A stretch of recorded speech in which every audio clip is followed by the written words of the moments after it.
ஒவ்வொருவரும் இறந்த பிறகு நாம் கபரடியில் வைத்த பிறகு மீண்டும் நம்மை அல்லாஹ் எழுப்புவான். 100 வருஷம் கழிச்சோ, 200 வருஷம் கழிச்சோ, 1000 வருஷம் கழிச்சோ, 2000 வருஷம் கழிச்சோ, லட்சக்கணக்கான ஆண்டுகளாக கூட இருக்கலாம். ஒவ்வொருவரையும் அல்லாஹ் ரப்பல் ஆலமீன் மீண்டும் எழுப்ப இருக்கிறான். இந்த நம்பிக்கை நம்ம உள்ளத்துல போட்டுட்டோமா? இதை உறுதிப்படுத்திட்டோமா? இந்த உலக வாழ்க்கையிலே, இந்த உலகம் நமக்கு முன்னால் காட்டக்கூடிய இன்பங்களிலே, இந்த சொகுசுகளிலே செலவு செய்யக்கூடிய நேரங்களில் எல்லாம் உலகம் மிஞ்சி நிற்கிறதே தவிர நாளைக்கு மறுமை என்பது நம்ம கண் முன்னால் வரவே மறுக்கிறது.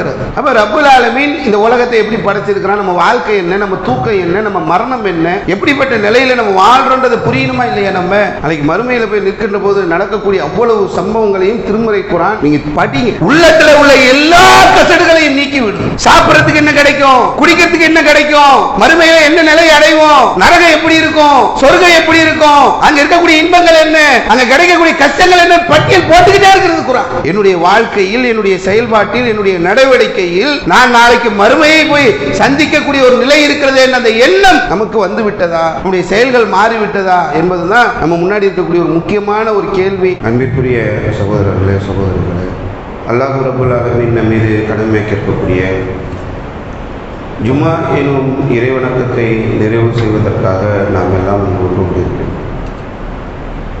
இந்த உலகத்திலே வாழக்கூடிய மனிதர்கள் தங்களுக்கு தேவையான அறிவுகளை பெற்றுக்கொள்ள வேண்டும் என்று சொன்னால், தங்களுக்கு தேவையான அறிவுரைகளை பெற வேண்டும் என்று சொன்னால் பல்வேறு வகைகள், வழிகள் இருந்து கொண்டிருக்கிறது. உலகத்திற்கு தேவையான அனைத்தையும் நாம் கற்றுக்கொண்டுதான் இருக்கின்றோம். ஒரு உதாரணத்திற்கு சொல்ல வேண்டும் என்று சொன்னால், நம்மிடத்தில் ஒரு 30 லட்சம் ரூபாய் பொருளாதாரம் இருக்கிறது. இந்த 30 லட்சம் ரூபாய் பொருளாதாரத்தை ஒரு வியாபாரத்தில் முதலீடு செய்ய வேண்டும் என்று நாம் நினைக்கிறோம் என்று சொன்னால், இதை நாம் எப்படி முதலீடு செய்வது, எந்த தொழிலில் முதலீடு செய்வது, இதற்காக யாரிடத்தில் சென்று ஆலோசனை பெறுவது என்பதற்கு நிறைய வழிகள் இருக்கிறது. யாரிடத்தில் போய் ஆலோசனை கேட்க வேண்டும் என்று நம்முடைய உள்ளமும் சொல்லும். உதாரணத்துக்கு ஒரு தந்தை தன்னுடைய பிள்ளைக்கு ஒரு 3 கடையை வைத்து கொடுத்து அந்த 3 கடையும் சரியாக பார்க்காமல் நஷ்டத்தில் போய்விட்ட ஒரு இடத்தில் போய் நம்ம ஆலோசனை கேட்கவே மாட்டோம். ஏன்னா பணம் ஏன் பணமாச்சு, 30 லட்சம் ரூபாய் நான் ஒரு இடத்துல இன்வெஸ்ட்மெண்ட் பண்ண போறேன்னா அந்த பணத்தை சரியான முறையில் மீண்டும் நான் அதிகமாக சம்பாதிப்பதற்கான வழிகாட்டுதல் எங்கு இருக்கிறது என்ற ஒரு தேடல் மனிதர்களிடத்தில் இருக்கும்.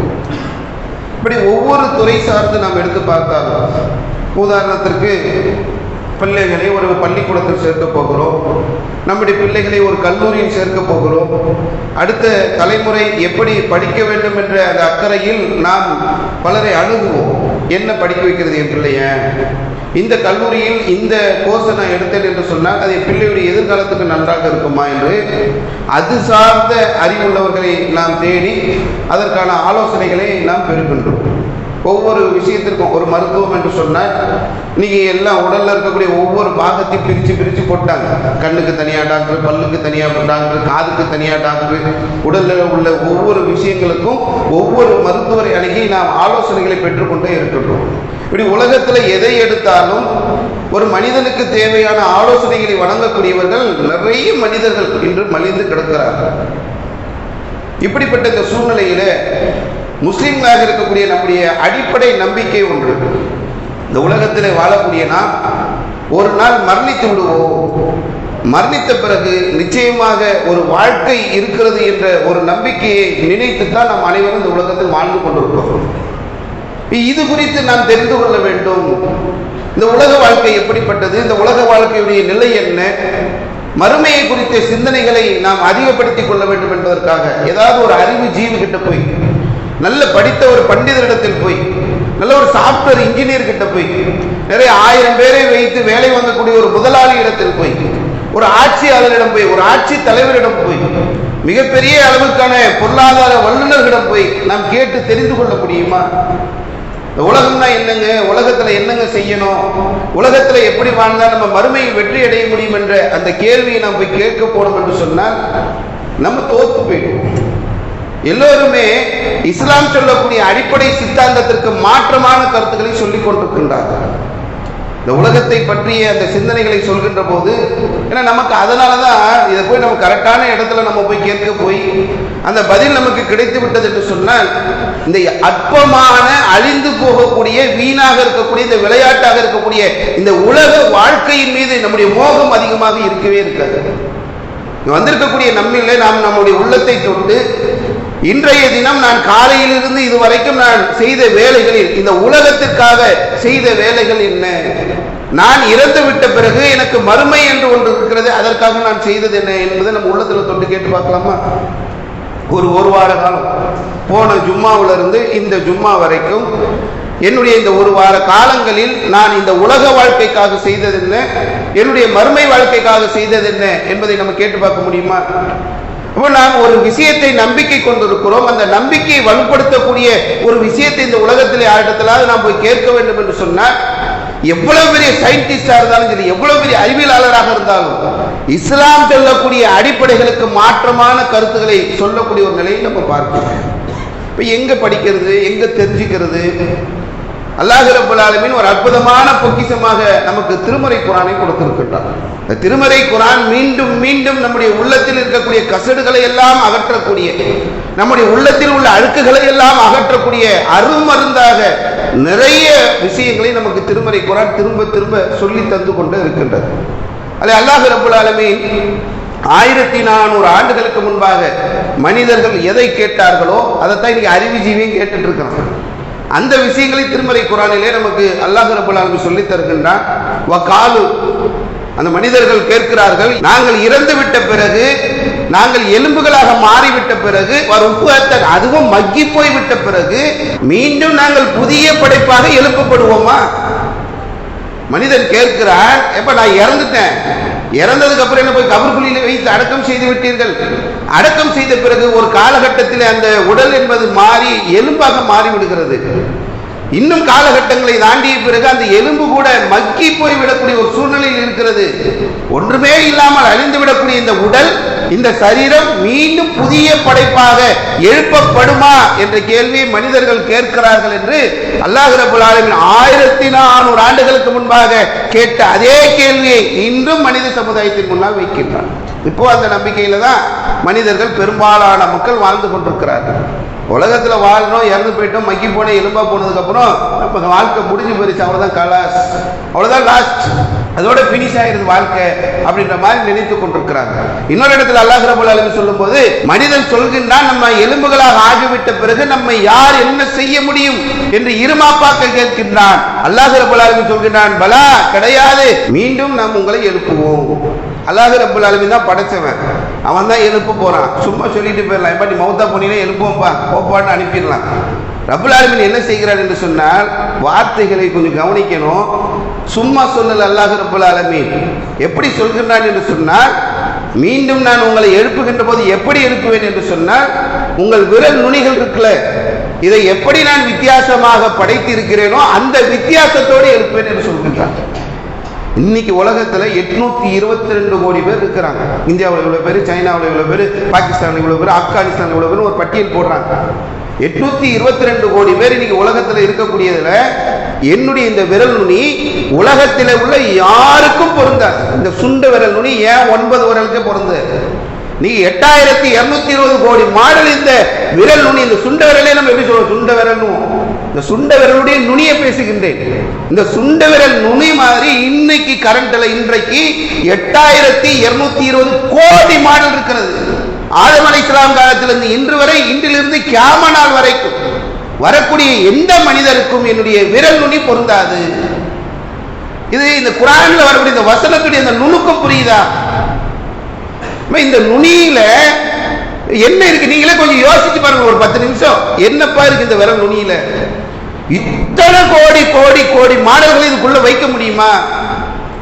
வைத்ததை கண்டுபிடிக்க முடியுமா? இப்ப கண்டுபிடிச்சிட்டோம், இது 1400 வருடங்களுக்கு சொல்ல முடியுமா? எந்த வாய்ப்புமே இல்லாத ஒரு விஷயத்தை 1400 ஆண்டுகளுக்கு முன்பாக அல்லாஹ் சொல்கின்றான். எலும்புகளாக ஆகிவிட்ட பிறகு என்னை யார் என்ன செய்ய முடியும்னு கேட்கிறியா நீ? உன்னை எழுப்புவேன்.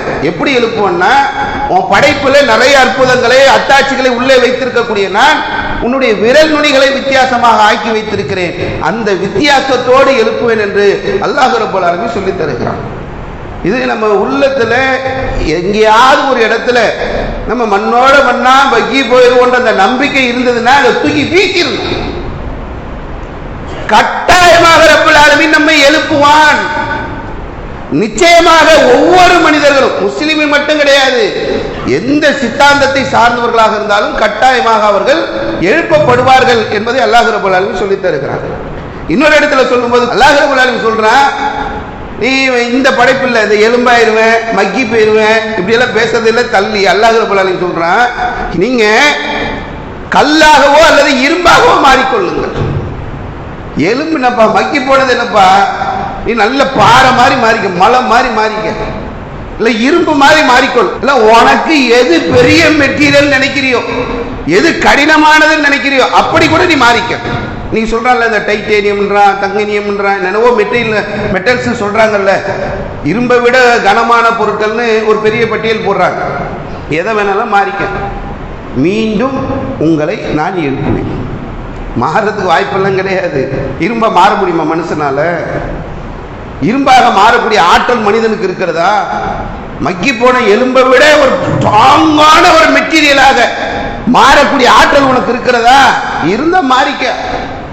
மனிதனுக்கு ரப்பல் ஆலமீன் சொல்கின்றான், நிறைய பேர் இந்த விமானத்துல எல்லாம் போகும்போது ஆக்சிடென்ட் நடக்குது, சாம்பல் கூட கிடைக்கல. எலும்புனாப்ப எலும்புடைய சாம்பல் கூட கிடைக்காத எத்தனையோ மனிதர்கள் இருக்கிறார்கள். நீ எப்படி வேண்டுமானாலும் மாறு, மீண்டும் உங்களை நான் எழுப்புவேன் என்பதை அல்லாஹ் ரப்பல் ஆலமீன் நமக்கு சொல்லித் தருகிறான். இன்னொரு இடத்துல சொல்லும்போது இதெல்லாம் எப்படிப்பட்ட நிலையில இந்த உலகத்தில் வாழ்ந்துட்டு இருக்கிறோம் நம்ம பார்க்கணும். ரப்பல் ஆலமீன் சொல்கின்றான், உயிர்களை கைப்பற்றுவது மரணத்தின் போதுதான். அல்ல என்ன சொல்றேன்னா, நீங்கள் தூக்கத்தில் மரணிக்கும் போதும் நாம் உயிரை கைப்பற்றுகிறோம், நீங்கள் உறங்கிக் கொண்டிருக்கும் போதும் உங்களுடைய உயிர்களை நாம் கைப்பற்றுகிறோம். யாருக்கு நாம் நாடுகிறோமோ அவர்களுக்கு திருப்பி தருகிறோம், யாருக்கு நாடுகிறோமோ அதை தன் கைவசம் வைத்துக் கொள்வதாக அல்லாஹ் ரப்பல் ஆலமீன் சொல்லி தருகிறான். என்னங்க, நம்ம தான் சுவாசிக்கிறோம், நம்ம பெறல்றோம், உருள்றோம், நம்ம உயிராங்க போது அப்படின்னு நம்ம நினைக்கிறோம். தூக்கத்தின் போது நம்ம கண்ட்ரோலை ரப்பல் ஆலமீன் எடுத்து விடுகின்றான். புரிந்து கொள்ள வேண்டும் என்று சொன்னால், தூக்க நேரம் இருக்குல்லங்க, இது நிறைய நடக்குது, ஒண்ணுமே தெரியாம தூங்கிட்டு இருக்கிறோம். நம்ம கண்ட்ரோல்ல தூக்கம் கிடையாது. நான் கரெக்டா 20 வருஷமா காலையில 4:05 எழுந்திருப்பேன்னு சொல்லக்கூடிய ஒரு நபர் இருக்க மாட்டோம். மாறும். நம்ம கண்ட்ரோல்ல இருந்து பல நேரங்கள்ல தூக்கம் அல்லாஹ்வுடைய கண்ட்ரோல்ல இருக்கிறத நம்ம உணர்ந்திருப்போம்.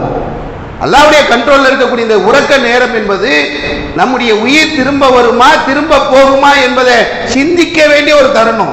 அல்லாஹ் அவன் கண்ட்ரோல் எடுத்துக்கிறான்.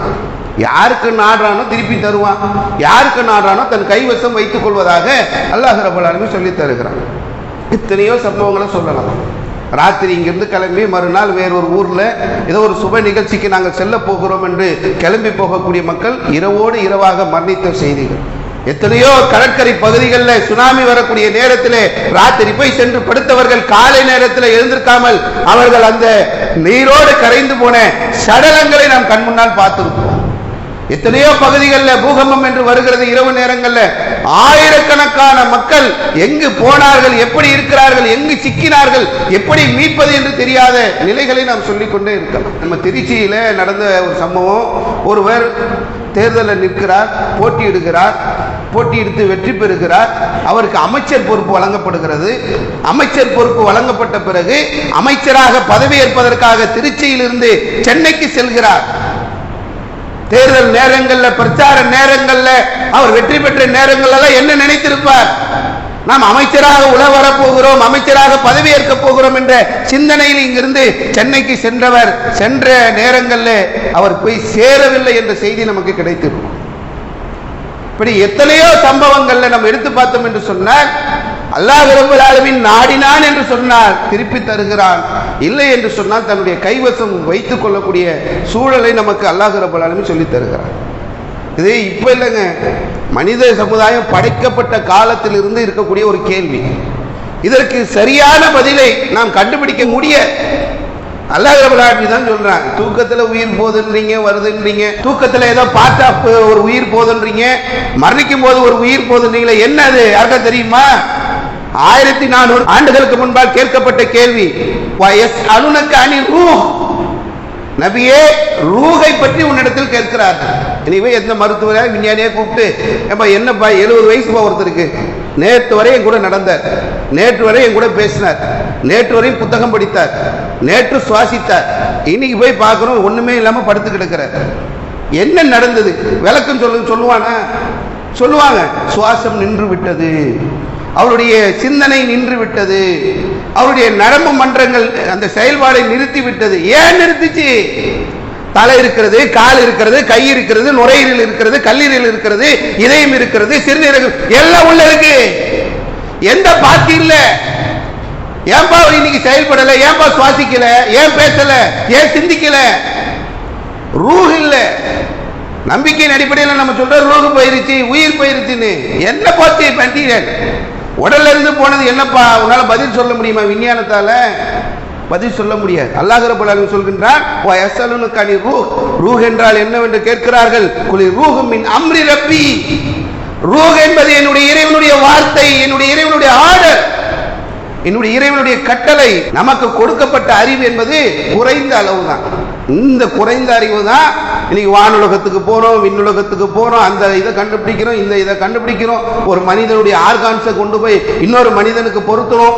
ஒரு வார்த்தையை போட்டோம் என்று சொன்னால் லட்சக்கணக்கான வார்த்தைகள் வரக்கூடிய ஒரு நிலைக்கு வந்து விட்டோம். ஒரு மொழி தெரிந்தது என்று சொன்னால் பல மொழிகளை ஆய்வு செய்யக்கூடிய டிஜிட்டல் யுகத்திற்கு வந்து விட்டோம், ஏஐ காலத்திற்கு வந்து விட்டோம்னு மாற்றக்கூடிய இந்த மனிதனுக்கு கொடுக்கப்பட்டிருக்கக்கூடிய அறிவு என்பது குறைவான அளவு, நிறைவால இல்லை. நமக்கு குறைவான உனக்கு அறிவு, உன் அறிவை பயன்படுத்தி ரூஹை கண்டுபிடிச்சிருவியா? ரூஹை நிறுத்திடுவியா? ரூஹு போகாம காப்பாற்ற முடியுமா? அப்போ இப்படி அல்லாஹ் ரப்பல் ஆலமீன் மனித அறிவை பற்றி நமக்கு சொல்லி தருகிறான். குர்ஆன்ல ஒரு வரலாறு அல்லாஹ் சொல்றான். ஒரு நல்லடியார் ஒருவர் ஒரு கிராமத்து பக்கமா போறாரு. கிராமத்தை பார்க்கிறாரு, கிராமம் அழிந்து கிடக்கிறது. நிறைய பேர் பார்த்துருக்காங்க. அந்த கொரோனா நேரங்களெல்லாம் அங்கங்கே மௌத்தா இருந்துச்சு. சுனாமி நேரங்களில் போனோம்னா கடற்கரை ஓரமாக சடலங்கள் மிதந்தது. இப்படி அந்த மாதிரியான ஒரு பேரழிவு, பேரிடர் நேர்ந்திருக்கிற அந்த சூழ்நிலையிலே அந்த கிராமத்துக்குள்ளே அந்த நல்லடியார் போகிறார். எல்லாம் இறந்து கிடக்குறாங்க, அழிஞ்சு கிடக்குது கிராமமே. அவருக்கு பார்த்த உடனே ஒரு பெரிய பேரதிர்ச்சியா இருக்கு. இவ்வளோ அழிஞ்சு கிடக்குது, எல்லாமே ஒண்ணுமே இல்லாமல் ஆயிடுச்சு. இவர்களை எல்லாம் எப்படி அல்லாஹ் மீண்டும் எழுப்புவான்? நல்லடியாருடைய சிந்தனை, எல்லாம் இறந்து போயிட்டாங்களே, இவங்களெல்லாம் எப்படி அல்லாஹ் எழுப்புவான் அப்படின்ன உடனே அல்லாஹ் ரப்பல் ஆலமீன் அந்த நல்லடியாரை அந்த கிராமத்தில் அப்படியே மரணிக்க செய்து விட்டான். ஏற்கனவே ஒரு பேரிடர், ஒட்டுமொத்த கிராமம் அழிஞ்சு கிடக்குது, ஒன்றும் கிடையாது. இவரும் அந்த கிராமத்துக்குள்ள போறாரு, இவரையும் அல்லாஹ் ரப்பல் ஆலமீன் மரணிக்க செய்து விட்டான். அதுக்கப்புறம் அல்லாஹ் ரப்பல் ஆலமீன் எழுப்பி, இங்க இருந்தீங்களே, இந்த ஊருக்கு கிராமத்துக்குள்ள வந்தீங்களே, எவ்வளவு நாள் இருந்தீங்கன்னு மீண்டும் எழுப்பி கேட்கிறான். எப்போ? 100 ஆண்டுகள் கழித்து அவருக்கு உயிர் கொடுத்து மீண்டும் எழுப்பி அல்லாஹ் ரப்பல் ஆலமீன் கேட்கிறான், கம் லபிஸ்த, எவ்வளவு நாள் நீங்க இங்க இருந்தீங்க? யௌமன், ஒரு நாள், இல்லைன்னா பகத யௌமின், ஒரு நாள்ல கொஞ்சம், அவ்வளவுதான் இருந்திருப்பேன் அப்படின்னு சொல்லி அந்த நல்லடியார் சொல்றார். நான் சொல்றது கதை இல்லைங்க. சில நேரங்களில் பயானுக்கு பெரியார்கள் சொன்ன அந்த கப்சாக்களை எல்லாம் உள்ள போட்டு அப்படியே ஒரு இது பண்ணுவாங்க. அந்த விஷயத்தை சொல்லல, நான் சொல்லக்கூடியது திருமறை குர்ஆனுடைய 2வது அத்தியாயத்துடைய 259வது வசனம். திருக்குர்ஆன் பேசுகிறது. ஒரு நல்லடியார் அழிந்துவிட்ட ஒரு கிராமத்திற்குள்ளே நுழைகிறார். அல்லாஹ் ரப்பல் ஆலமீன் அந்த கிராமத்தினுடைய நிலையை அவர் சொல்கின்ற போது அந்த நல்லடியாரை அல்லாஹ் ரப்பல் ஆலமீன் மரணிக்க செய்கிறான். மரணித்து விட்ட அந்த நல்லடியாரை 100 வருடங்கள் கழித்து அல்லாஹ் ரப்பல் ஆலமீன் எழுப்பி, என்னப்பா எங்கப்பா எவ்வளவு நாள்ப்பா இருந்தேன்னு கேட்டா, ஒரு நாள், இல்லைன்னா ஒரு நாள்ல கொஞ்ச நாள் இருந்த மாதிரி தெரியுதுன்றார். அப்ப அல்லாஹ் ரப்பல் ஆலமீன் அத்தாட்சி அவருக்கு காட்டுவான். என்ன அத்தாட்சி? அவர் சாப்பாடு கொண்டு வந்திருக்கார். ஒரு பயணத்தில் உள்ளவர் உணவுகளை கொண்டு வந்திருப்பார், பானங்களை கொண்டு வந்திருக்கிறார். அது அங்கே இருக்கு, அதை எடுத்துப்பார். 100 வருஷம் கழிச்சு அப்படியே ஃப்ரெஷ்ஷாக இருக்கு. இது சாத்தியமா? சாப்பாடு எடுத்துட்டு போகிறோம், ஆஃபீஸில் மதியானம் சாப்பிட்டு வரணும், சாயங்காலம் ஆயிடுச்சுன்னா தண்ணி விட்டு போயிடும். சாம்பார் மறுநாள் ஆயிடுச்சுன்னா புளிச்சு போயிடும். சில உணவுப் பொருட்கள் நுரத்தள்ளும். ஒரு நாள் 2 நாள் பாதுகாக்காத தன்மையில கொண்டு போனோம்னாக்கா, அவர் அப்ப அந்த காலத்துல இன்னைக்கு இருக்கிற மாதிரி பேக்கேஜ் சிஸ்டத்தில் இருந்தவரா? அந்த காலத்தில் உணவுகளை கொண்டு வந்து அவர் பார்க்கிறார், அப்படியே இருக்கிறது. நல்ல பானமும் கெட்டு போல, உணவும் கெட்டு போல, எல்லாம் நல்லா இருக்கு. அவர் கொண்டு வந்த கழுதையை பார்க்க சொல்றான் அல்லாஹ். 100 வருடம் அந்த கழுதை இறந்திருக்கிறது. 100 ஆண்டுகள் கழித்து அந்த கழுதை எப்படி இருக்கும்? ஒன்றும் இல்லை, எல்லாம் போய் எலும்பா நிற்கிது, எல்லாம் அவுட். ஒரு உயிரினை இறந்ததுக்கு அப்புறம் கொஞ்ச நாள்ல ஒவ்வொரு பார்ட்டுமே காணாம போய் கடைசியா எலும்பு மிஞ்சி அதுக்கப்புறம் தான் அது மக்கி போற நிலை. அந்த எலும்புகள் இருக்கிறது. அப்ப அல்லாஹ் சொல்கின்றான், இந்த கழுதையுடைய எலும்புகளுக்கு நான் எப்படி உயிர் கொடுக்கிறேன் பார் என்று அதற்கு மாமிசத்தை அணிவித்து உயிர் கொடுக்கிறான். இப்படித்தான் எல்லா உயிர்களும் கொடுக்கப்படும் என்பதை அல்லாஹ் ரப்பல் ஆலமீன் அந்த அடியாருக்கு புரிய வைத்தான். நம்ம நம்பிக்கை என்ன தெரியுமாங்க? மௌத்தாக போனதுக்கு அப்புறம் நம்மள எல்லாம் எழுப்புவான். இதை கேட்கும் போது 100 வருஷம் ஒரு கிராமத்தில் ஒருத்தர் போனாராம், இறந்து கிடந்தாராம், அப்படியே வெட்ட வெளியா இருந்தாராம், ஒண்ணுமே ஆகாம 100 வருஷம் கழிச்சு எழுச்சாராம், திரும்ப அவருடைய கழுதையை பார்த்தாராம், கழுதை இறந்து போயிருந்துச்சான், அதுக்கு உயிர் கொடுக்கப்பட்டு அதுக்கு சதை கொடுக்கப்பட்டுச்சான். இதெல்லாம் அப்படி நினைக்கிறோம்ல, இதுதான் நம்ம நம்பிக்கையே. ஒவ்வொருவரும் இறந்த பிறகு நாம் கபரடியில் வைத்த பிறகு மீண்டும் நம்மை அல்லாஹ் எழுப்புவான். 100 வருஷம் கழிச்சோ, 200 வருஷம் கழிச்சோ, 1000 வருஷம் கழிச்சோ, 2000 வருஷம் கழிச்சோ, லட்சக்கணக்கான ஆண்டுகளாக கூட இருக்கலாம். ஒவ்வொருவரையும் அல்லாஹ் ரப்பல் ஆலமீன் மீண்டும் எழுப்ப இருக்கிறான். இந்த நம்பிக்கை நம்ம உள்ளத்துல போட்டுட்டோமா? இதை உறுதிப்படுத்திட்டோமா? இந்த உலக வாழ்க்கையிலே, இந்த உலகம் நமக்கு முன்னால் காட்டக்கூடிய இன்பங்களிலே, இந்த சொகுசுகளிலே, இந்த நம்ம கண்ணு முன்னாடி இருக்கிறத நம்ம செலவு செய்யக்கூடிய நேரங்களில் எல்லாம் உலகம் மிஞ்சி நிற்கிறதே தவிர நாளைக்கு மறுமை என்பது நம்ம கண் முன்னால் வரவே மறுக்கிறது. அப்ப ரப்புல் ஆலமீன் இந்த உலகத்தை எப்படி படைச்சிருக்கிறான், நம்ம வாழ்க்கை என்ன, நம்ம தூக்கம் என்ன, நம்ம மரணம் என்ன, எப்படிப்பட்ட நிலையில நம்ம வாழ்றோன்றது புரியணுமா இல்லையா? நம்ம அதுக்கு தான் குர்ஆன் இது மாதிரி 1-2 சம்பவங்களை எல்லாம் நமக்கு திரும்ப திரும்ப சொல்லி தருகிறது.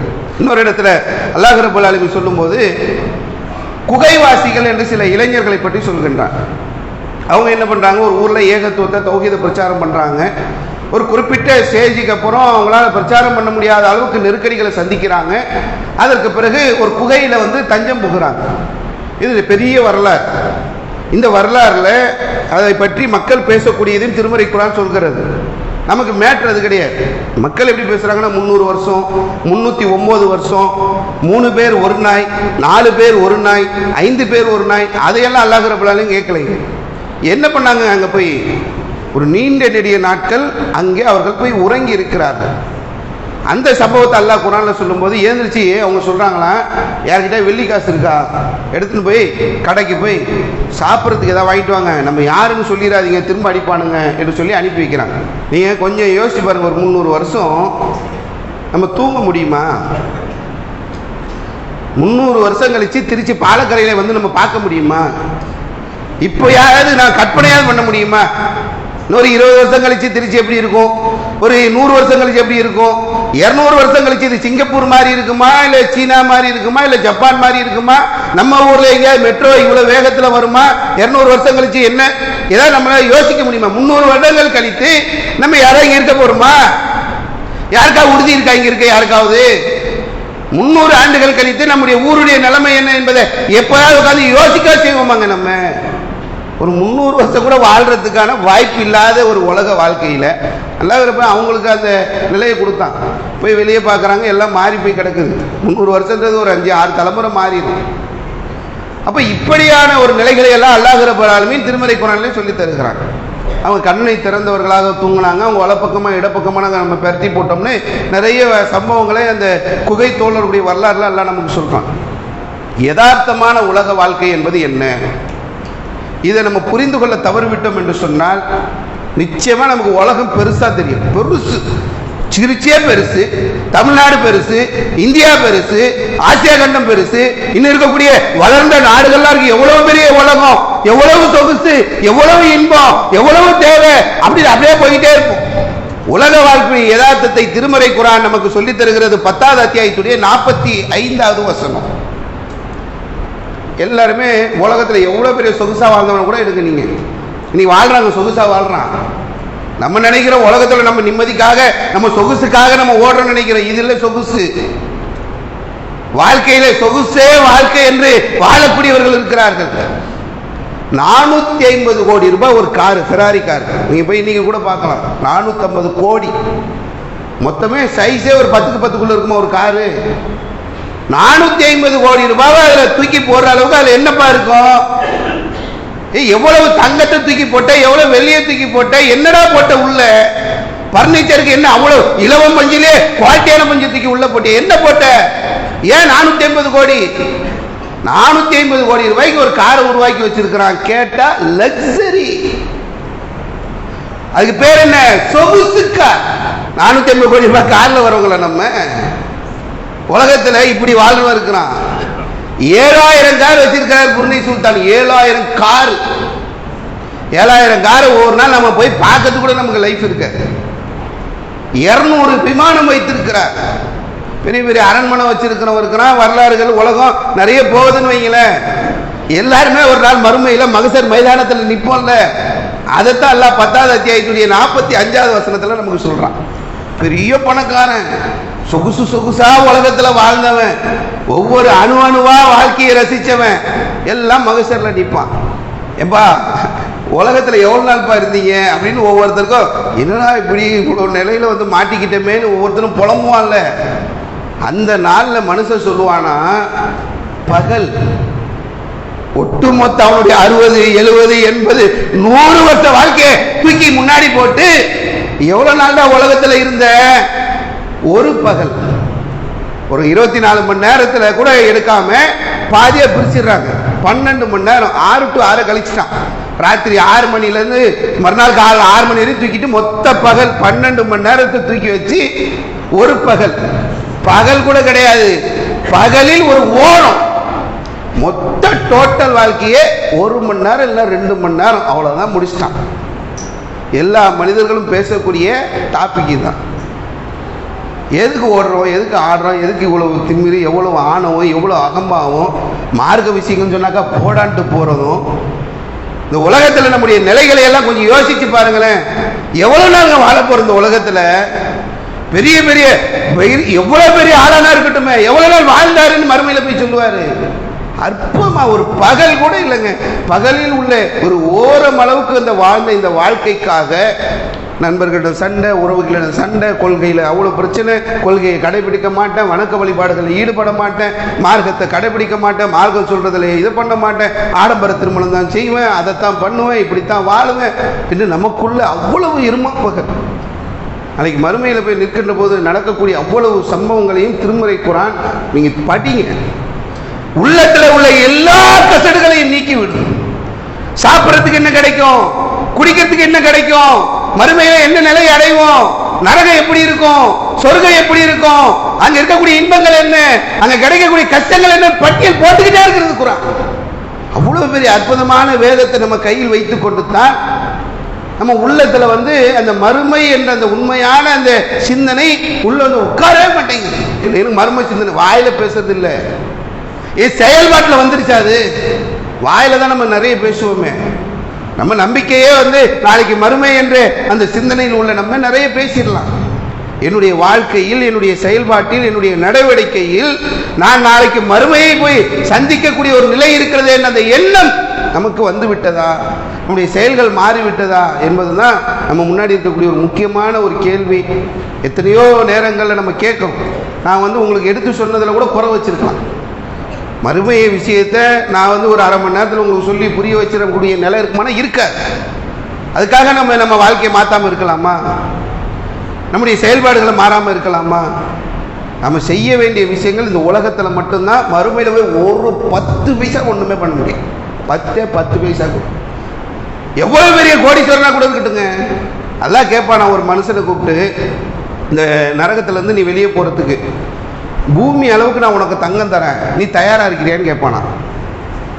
மறுமைக்கும் உலகத்துக்கும் சிந்திச்சு பார்க்கணும். இது ஒரு பாயிண்ட் போதும். அங்கே ரப்புல் ஆலமீன் ஒரு வேலை பேசுறான். நரகத்தில் இருக்கிற இங்கிருந்து நீ வெளியே போறதுக்கு பூமியை வந்து தங்கமாக்கி அதை அவங்க கையில கொடுத்தா கொடுத்துட்டு போக தயாரானா, அங்க யோசனை ரொம்ப பெரிய இவ்வளவு கொடுக்கலாம் அதெல்லாம் கிடையாது. ஓகேன்றான், ஒரே வார்த்தை உடனே தயார்ன்றான் மனுஷன்.